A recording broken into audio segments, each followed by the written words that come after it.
दोस्तों, मैं हूं सतीश, उम्र 27 साल। दिल्ली के पास फरीदाबाद में रहता हूं। फरीदाबाद में ही 4 सितारा होटल में शिफ्ट मैनेजर हूं। होटल में अलग अलग समय की शिफ्टें चलती हैं। फैक्ट्रियों की तरह नहीं, सुबह 8 से 4:30, शाम 4:30 से रात 1 बजे तक। होटल की शिफ्ट किसी भी समय शुरू हो सकती है। कई कई बार कोई ना आए तो दो दो शिफ्टों में भी काम करना पड़ता है। उसके बदले में छुट्टी मिल जाती है। 25 साल की रूपा मेरी पत्नी है। फरीदाबाद में ही निजी क्षेत्र के बैंक में काम करती है। 2 साल पहले ही हमारी शादी हुई है। कोई बच्चा अभी नहीं है, मगर अगले महीने होने वाला है। कायदे के हिसाब से रूपा को बैंक से 6 महीने की छुट्टी मिलेगी, प्रसूति छुट्टी। कुछ भी कह लो, छुट्टी तो छुट्टी ही है। अगले हफ्ते से रूपा पानीपत चली जाएगी अपने मायके डिलीवरी के लिए। पानीपत वो 4-5 महीने तो लगाएगी ही, उसके बाद भी आती जाती रहेगी। इस दौरान मैं भी पानीपत जाया करूंगा। इस दौरान रूपा के साथ प्यार करना तो कुछ मुश्किल सा ही लगता है। रूपा को इस बात की बड़ी चिंता रहती है कि उसके जाने के बाद मुझे कोई परेशानी ना हो। काम वाली माया और धोबन कुसुम को खास हिदायत है कि उसके जाने के बाद उन्होंने छुट्टी नहीं करनी है। साहब को कोई परेशानी नहीं होनी चाहिए उसकी गैर मौजूदगी में। पत्नी हो तो ऐसी। काम वालियों को पटाना मेरी पत्नी रूपा खूब जानती है। किसी ना किसी बहाने उन्हें पैसे देती रहती है। एडवांस के लिए कभी भी मना नहीं करती। रूपा डिलीवरी के लिए चली गई और इन काम वालियों ने भी साहब क्या खूब ख्याल रखा। ऐसा ख्याल कि रूपा ने कभी सोचा भी नहीं होगा। ये तो सभी जानते हैं कि शहरों में लगभग सभी घरों में कामवालियां झाड़ू पोछा और बर्तन करने आती है। वैसे तो ये हर उम्र की होती है, मगर हमारे घर जो आती है माया, वो 30 की है या शायद 32 की या 34 की। कद होगा 5 फुट 1 या फिर 2 इंच। वैसे मुझे तो देखने माया में 30 से कम की ही लगती है। माया हमारी काम वाली हंसमुख, खुशमिजाज और बातूनी है। काम करते करते बातें करती रहती है। कोई सुन रहा है या नहीं, इससे उसे कोई मतलब नहीं। माया का पति सब्जी का ठेला लगाता है। किशन सब्जी वाला, एक नंबर का नशेड़ी। कोई दिन ऐसा नहीं होता जब रात को नशा करके घर न आता हो और अपनी बीवी माया से झगड़ा न करता हो। माया जब हमारे घर सुबह काम करने आती है तो पहले 10 मिनट रात की पूरी रिपोर्ट देती है। अगर मेरी पत्नी रूपा घर में है तो उसे, अगर रूपा घर पर नहीं है नहीं तो मुझे। कभी कभी माया के साथ लड़की भी आती है, सुमन। देखने में 18-20 की लगती है। किसी को नहीं पता उसका माया के साथ क्या रिश्ता है। सुमन माया को मौसी बुलाती है, मेरी बीवी रूपा को मैडम और मुझे सर बुलाती है। माया जितने घरों में भी काम करती है, सभी को उसने सुमन के साथ अपना रिश्ता अलग अलग बता रखा है। किसी को कहती है सुमन उसकी भतीजी है, किसी को कुछ, किसी को कुछ, किसी को भी मेरे समेत। इससे कोई मतलब नहीं कि वो माया की क्या लगती है। मोटी बात यह है कि सुमन सुंदर है और शायद अब तक कुंवारी है।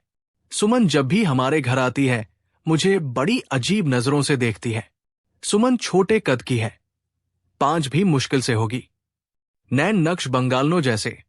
मुझे तो बंगाल की ही लगती है। शायद सबको ये बात मालूम नहीं कि असली और कुदरती सुंदरता या तो कश्मीरी लड़कियों में होती है, गोरी चिट्टी गुलाबी रंगत की, या फिर बंगाल की लड़कियों की। माया के साथ आने वाली लड़की सुमन को देखकर भी मुझे ऐसा ही लगता रहता है। शहरी लोग घर में कपड़े धोने की मशीन होने के बावजूद अक्सर काम वालियों से कपड़े भी धुलवाते हैं। उनका मानना है कि मशीन की धुलाई से कपड़े खराब हो जाते हैं।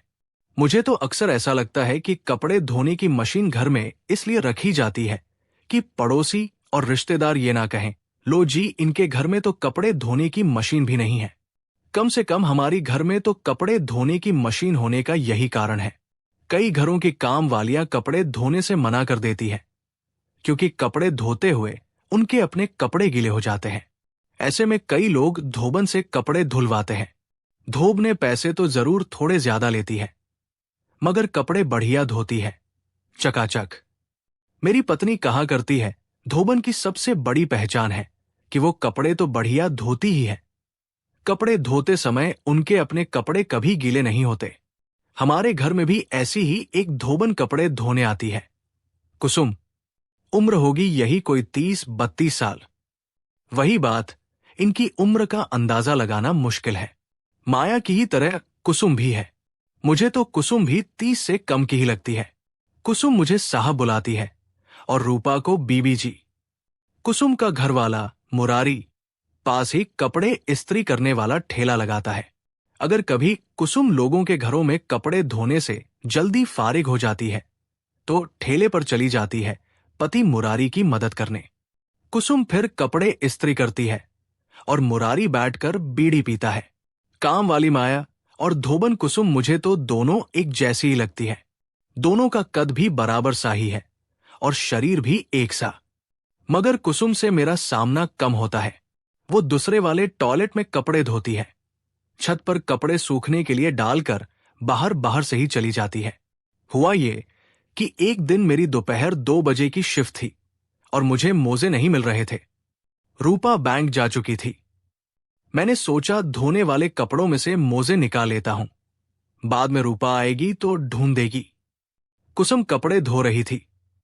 सामने धोने कपड़ों का ढेर लगा हुआ था। मैं झुककर मोजे ढूंढ रहा था कि मेरी नजर कुसुम पर पड़ी। कुसुम ने मुझे देखा और कपड़े धोने बंद कर दिए। फिर वो हंसकर बोली, साहब कहां ढूंढ रहे हैं मोजे? वहां ढूंढिए। कुसुम ने कपड़ों के ढेर की तरफ इशारा किया। मैं हड़बड़ा कर कपड़ों के ढेर से मोजे लेकर वापस आ गया। मैं ड्राइंग रूम में बैठा था। कुसुम काम खत्म कर जाने लगी। मेरे पास आकर बोली, साहब बीबी जी कब जा रही है डिलीवरी के लिए? मैंने भी बता दिया, अगले हफ्ते। आज से पहले तो कभी कुसुम मेरे सामने नहीं आई थी, ना ही कभी बात ही की थी। फिर आज अचानक रूपा पानीपत चली गई। एक दिन हुआ ये कि मुझे होटल रात में जाना था। 10 बजे तक माया झाड़ू पोछा बर्तन करके जा चुकी थी। 11 बजे कुसुम आई और इधर उधर देखकर बोली, साहब बीबी जी गई? मैंने भी जवाब दिया, वो तो परसों ही चली गई थी। कल तुम आई नहीं? कुसुम कुछ रुककर बोली, साहब आज तो मोजे गुम नहीं हुए? साथ ही वो हंस दी। फिर भी मैंने पूछा, मोजे? कुसुम हंसी और बोली, आपके मोजे बहुत गुम होते हैं। मैंने भी शरारत से कहा, कुसुम गुम तो हुए हैं, तुम मदद कर दो ढूंढने में। कुसुम ने कुछ भी नहीं कहा। उल्टा कुसुम ने बड़ी ही कातिल नजरों से मुझे देखकर कहा, कहां ढूंढने हैं साहब? मैं समझ गया कि कुसुम क्या चाह रही है। कमरे में ही ढूंढते हैं, और तो कहीं मिलेंगे भी नहीं। ठीक है साहब। और वो कमरे की तरफ चल पड़ी। मैंने जाली वाला दरवाजा बंद कर दिया और कुंडी लगा दी, मगर लकड़ी वाला दरवाजा खुला रहने दिया। कोई आ भी जाए तो शक नहीं होगा, और अगर कोई आ भी गया तो घंटी बजाएगा और हमारे पास टाइम होगा संभलने का। वैसे किसी का आने की उम्मीद कम ही थी। लड़की की के आने की उम्मीद तो नहीं ही थी।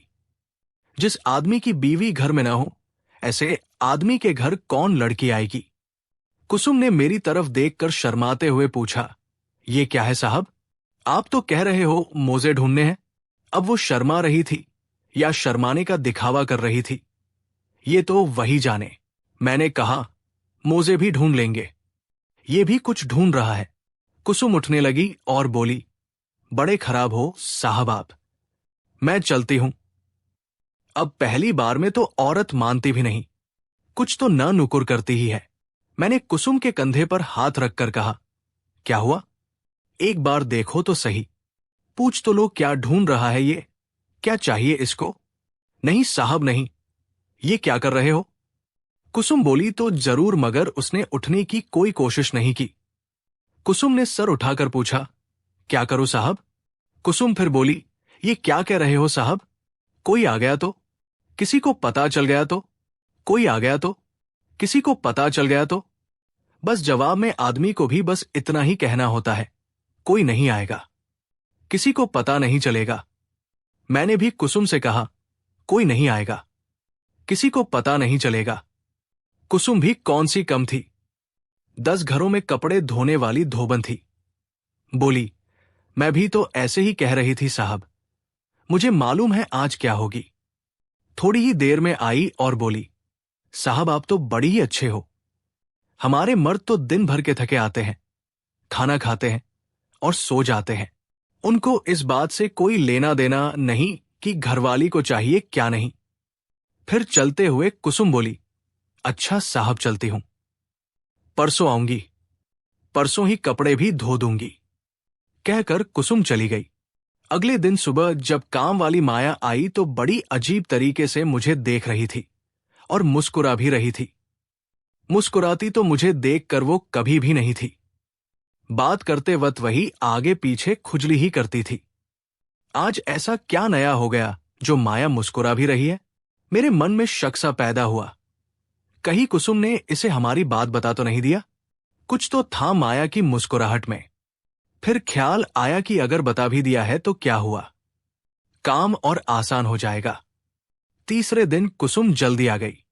अक्सर कुसुम दोपहर के आसपास आती थी। माया पहले से ही आई हुई थी। 5 दिन के कपड़े धोने के लिए पड़े थे। कपड़ों का ढेर लगा हुआ था। शायद इसीलिए कुसुम जल्दी आ गई थी। माया ने काम खत्म किया और चलती हूं कहकर मेरी तरफ मुस्कुराकर देखकर चली गई। मैं बाथरूम में गया जहां कुसुम कपड़े धो रही थी। मैंने कहा, कुसुम कपड़े बाद में धो लेना। बाद में? मगर किसके बाद में? ये बताने की जरूरत कुसुम को नहीं पड़ी। कुसुम ने पूछा, माया गई क्या साहब? मैंने जवाब दिया, हां अभी अभी निकली है। कुसुम बोली, तो थोड़ा रुको साहब, माया कहीं आ ही ना जाए वापस किसी बहाने से। मैं वापस ड्राइंग रूम में आ गया और टीवी देखने लगा। 15 मिनट बाद कुसुम आ गई। माथे पर हल्का पसीना था। मैंने कहा, कुसुम ऐसा करो चाय बना लो अपने लिए भी और मेरे लिए भी। थोड़ा आराम कर लो। आज तो ऐसे भी तुम जल्दी आ गई हो। ठीक है साहब बोलकर कुसुम चाय बनाने लगी। मुझे रहा नहीं जा रहा था। मैं उठकर किचन में चला गया। कुसुम चाय बना रही और उसकी पीठ मेरी तरफ थी। कुसुम ने मेरे हाथों पर अपना हाथ रखा और कहा, क्या हुआ साहब, चाय बनाऊं या रहने दूं? मैंने कुसुम कहा, नहीं नहीं कुसुम चाय बनाओ बस और कुछ नहीं। कुसुम ने मेरी तरफ देखे बिना ही कहा, कोई बात नहीं साहब, कहानी जारी रहेगी।